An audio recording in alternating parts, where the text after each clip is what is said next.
अभी हम लोग एनसीईआरटी का एग्जाम्पल नंबर 4.8 करने वाले हैं क्लास 12 फिजिक्स का। इसमें क्वेश्चन ये कह रहा है कि एक वायर है, वायर चूंकि इस तरीके से दिया हुआ था तो हम इस तरीके से कर दिए वायर को, कोई आपत्ति नहीं होना चाहिए उसमें, ठीक है। इसका थ्योरी का लिंक आप खोज सकते हो, आप यूट्यूब पे सर्च करना सिंपल से magnetic field inside the wire by Emmanuel लिख करके इसका थ्योरी मिल जाएगा तो बहुत मज़ा आएगा। इस सवाल अपने बना लोगे खुद से आप, ठीक है। देखो ज़रा सा, तो जैसे ये वायर है, इस वायर में क्या है कि एक वायर का रेडियस है a, इसके बाहर वाले पॉइंट पर मैग्नेटिक फील्ड चाहिए और इसके अंदर वाले पॉइंट पर। तो सबसे पहले बाहर वाले पॉइंट पर निकालते हैं, ये कैलकुलेशन आसान है, ठीक है। एनसीईआरटी भी ऐसे ही सॉल्व किया है। तो इस पॉइंट पे चाहिए तो हमको क्या करना पड़ेगा, वायर की वजह से अगर यहाँ पे चाहिए तो हम लोग चाहे तो यहाँ पे एम्पियर्स सर्किटल लॉ से आराम से निकाल सकते हैं। तो इस पॉइंट पे चाहिए तो इस पॉइंट से होते हुए हमको क्या करना पड़ेगा, एक लूप ऐसे करके ड्रॉ करना पड़ेगा ना, गोल ऐसा लूप चारों तरफ। वायर में करंट ऐसे दौड़ रहा है तो हम इस पॉइंट पे चाहिए तो यहाँ से होते हुए ऐसे करके लूप खींच लिए। अच्छा ठीक है, इसका रेडियस कितना, ये पूरा गोल है, सर्कुलर है, इसका रेडियस हो गया क्या, r, ये ध्यान रखना, ठीक है। अच्छा अब आगे एक काम करते हैं, इस पॉइंट पे चाहिए, ठीक। अब हम लोग dl लेते हैं ना, छोटा सा dl ले लिए इस डायरेक्शन में, ठीक है। एरो हो गया इधर ऐसे करके ना, एम्पियर्स लूप रूल आपने पढ़ा है। उसके बाद करंट किधर जा रहा है भाई, इसके क्रॉस सेक्शन से, यानी कि इस वाले हिस्सा से अंदर से करंट पास कर रहा है। तो अंदर से अगर करंट पास कर रहा है तो ये इस तरीके से अंदर से करंट जा रहा है इधर, ठीक है। तो अंदर से करंट जब जा रहा है तो इस लूप से होते हुए टोटल करंट ये पास करेगा।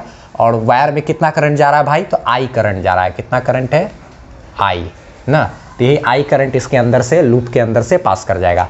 और एरो ऐसे लिए है तो देखो आप, एरो के डायरेक्शन में अगर हम लोग ऐसे फिंगर अपना ऐसे घुमाएंगे, कर्ल करेंगे तो अंगूठा ऊपर आ रहा है, यानी कि क्या कहते हैं, जब अंगूठा ये ऊपर आया और क्या कहते हैं करंट भी मेरा क्या है उसी डायरेक्शन में, ठीक है। अब एक चीज़ देखो तो आप, ये करंट उधर है और क्या कहते हैं इसी पॉइंट पर अगर आपको मैग्नेटिक फील्ड चाहिए तो करंट की दिशा में अंगूठा रखते हैं, वहाँ पर मैग्नेटिक फील्ड चाहिए तो उधर अपना फिंगर फैलाएं, हथेली आया अंदर की तरफ, तो अंदर की तरफ मेरा क्या हो गया, मैग्नेटिक फील्ड। और लेंथ वेक्टर की बात करें तो वो भी किधर ही है, अंदर की तरफ ही है, ऐसे करके सर्कल है ना, तो यहाँ पे मैग्नेटिक फील्ड भी किधर है, अंदर की तरफ ही है।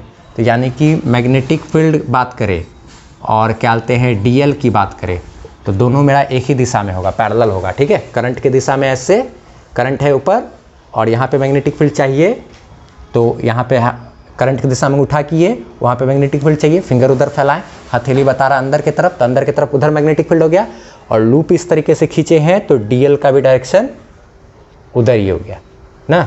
अच्छा ठीक है, दोनों एक ही डायरेक्शन में, यानी कि इसके और ये दोनों पैरेलल है तो दोनों के बीच का एंगल 0 डिग्री होगा। तो एम्पियर्स लूप रूल लगाना, एम्पियर्स का सर्किटल लॉ लगाना बहुत आसान हो गया।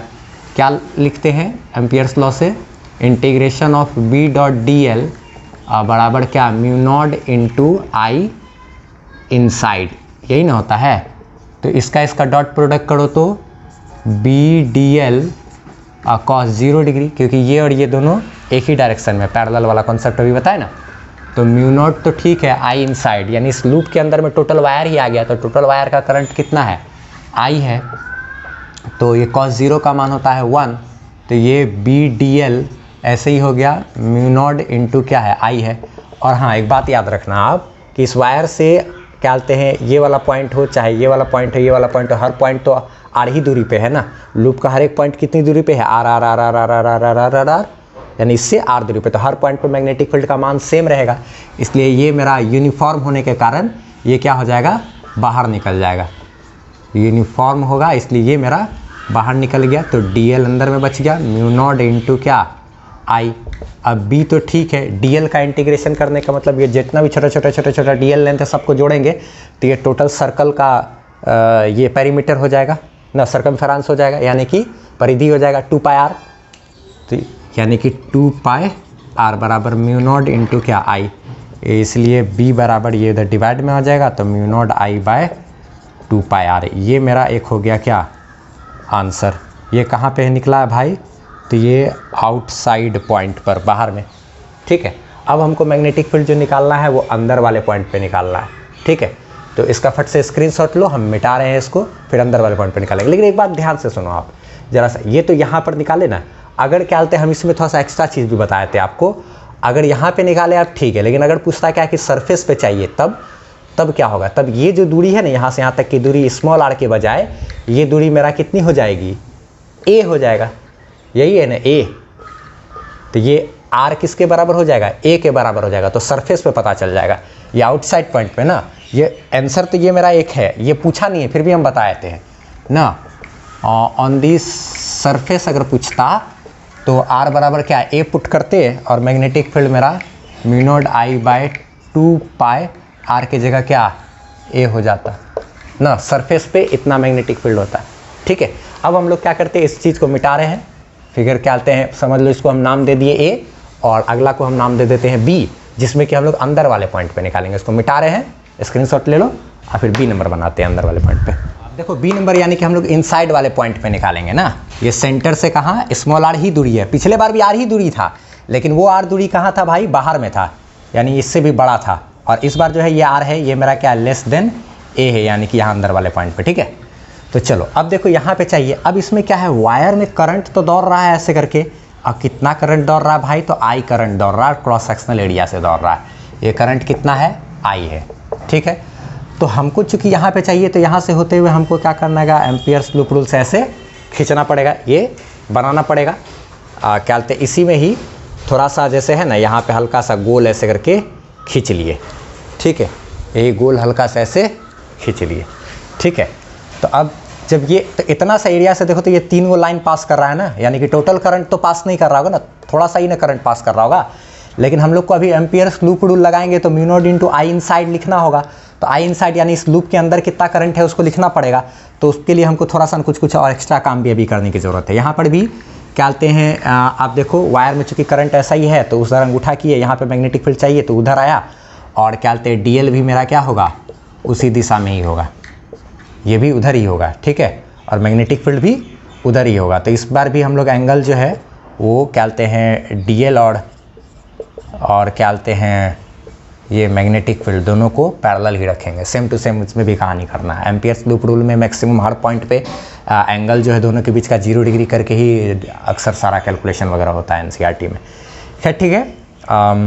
तो यहाँ पे काम या क्या करते हैं कि हम लोग पहले देखते हैं कि इतना सा लूप में करंट कितना पास कर रहा है, तब ना mu naught into I inside put करेंगे। पूरा करंट आई पास नहीं कर रहा ना, इतना सा हिस्सा से कितना पास करेगा। तो देखो चूँकि पाई ए स्क्वायर एरिया से जो करंट पास कर रहा है, पाई ए स्क्वायर यानी कि ये टोटल ना, पाई ए स्क्वायर ये टोटल हो गया ना वायर का, उससे करंट कितना पास कर रहा है भाई, आई।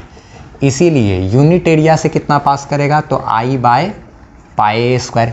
इसीलिए क्या बोलते हैं, इतना सा एरिया कितना है भाई, पाई आर स्क्वायर एरिया से कितना करंट पास करेगा, आई बाय पाई ए स्क्वायर।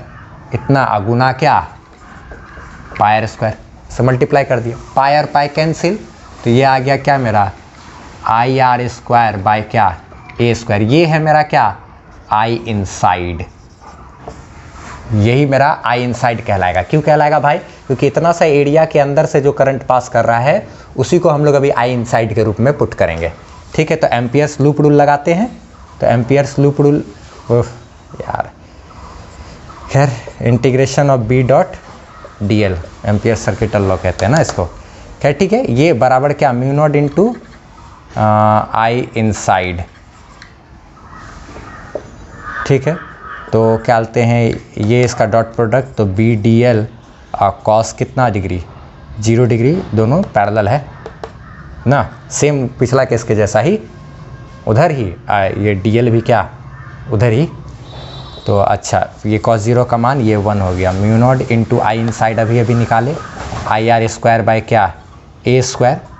तो क्या बोलते हैं यहाँ पे, ये चूँकि यूनिफॉर्म होने के कारण बाहर निकल जाएगा, सिर्फ ये डी एल बचेगा, कॉस 0 तो 1 हो जाता है ना, और म्यू नॉट ठीक है, आई आर स्क्वायर बाय क्या, ए स्क्वायर। तो अब आगे एक चीज़ देखा जाए, डी एल इंटीग्रेट होकर के क्या बनेगा, ये एल भी लिख सकते थे, लेकिन ये डी एल यानी कि छोटा छोटा डी एल लेंथ सारा जुड़ के सरकमफेरेंस उसका परिधि हो जाएगा, पैरामीटर हो जाएगा।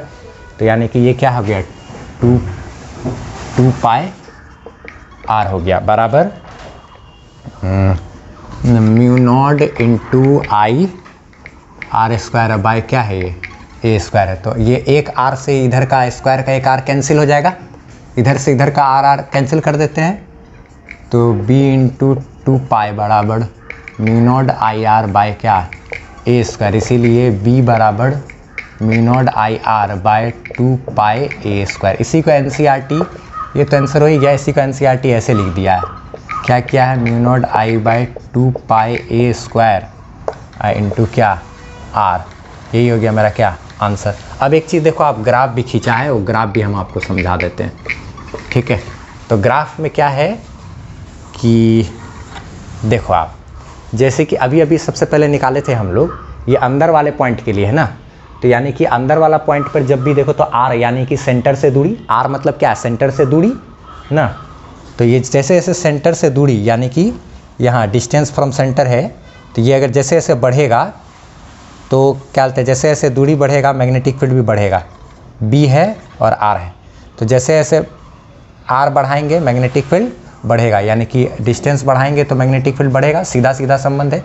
ये तो कांस्टेंट है ना, ये तो रेडियस है ना टोटल वायर का, ये भी constant constant constant constant constant.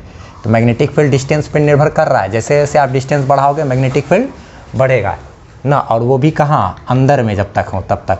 लेकिन जैसे आप सरफेस पे पहुँचोगे, तो मान लो ये सरफेस पे आप पहुँच गए, ये सरफेस है, तो सरफेस पे जैसे ही आप पहुँचोगे तो क्या बोलते हैं, आपका यहाँ पर सरफेस पे पहुँचने के बाद मैग्नेटिक फील्ड कितना हो जाएगा, हम अभी निकाले थे, क्या बोलते हैं, mu naught I by 2 pi A square, याद है, mu naught I by 2 pi A square. Surface पे पहुंचा तो मैग्नेटिक फील्ड इतना। उसके बाद फिर देखो आप सरफेस बाहर वाले पॉइंट के लिए, बाहर वाले पॉइंट के लिए हम लोग अभी अभी मैग्नेटिक फील्ड निकाले थे, क्या निकाले थे भाई, तो क्या बोलते हैं, mu naught I by 2 pi R square, ये निकाले थे ना मैग्नेटिक फील्ड। तो ये मैग्नेटिक फील्ड का यही फार्मूला था ना। तो मैग्नेटिक फील्ड और डिस्टेंस में फिर क्या, बाहर वाले पॉइंट के लिए अगर बात करें तो उल्टा संबंध है यहाँ देखो, और उल्टा संबंध होने के साथ साथ स्क्वायर वाला संबंध है, यानी कि क्या बोलते हैं, डिक्रीज होगा, अगर दूरी बढ़ेगा, ये बढ़ेगा तो मैग्नेटिक फील्ड घटेगा, उल्टा संबंध है ना। तो उल्टा संबंध है यानी कि ग्राफ हमको क्या करना पड़ेगा, यहाँ से गिराना पड़ेगा, यानी कि अगर जैसे जैसे हम लोग दूर जाएंगे तो मैग्नेटिक फील्ड का मान क्या होगा, डाउन होता जाएगा, डाउन होता जाएगा। और ये वाला किसके लिए, बाहर वाले पॉइंट के लिए। तो ग्राफ इस तरीके का हो गया। स्क्रीनशॉट लेना हो तो ले लो इसका आप, ठीक है। और एक बात ध्यान रखना, आप लोग क्या बोलते हैं, ज़रूर से ज़रूर आप लोग सर्च करना कि magnetic field inside the wire bye manual लिख करके, ठीक है। तो आपको मैं थ्योरी वाला वीडियो भी आपको मिल जाएगा, और वहाँ पे आप बहुत अच्छे तरीके से इसको समझ पाओगे, और अच्छा एक्सप्लेनेशन भी है।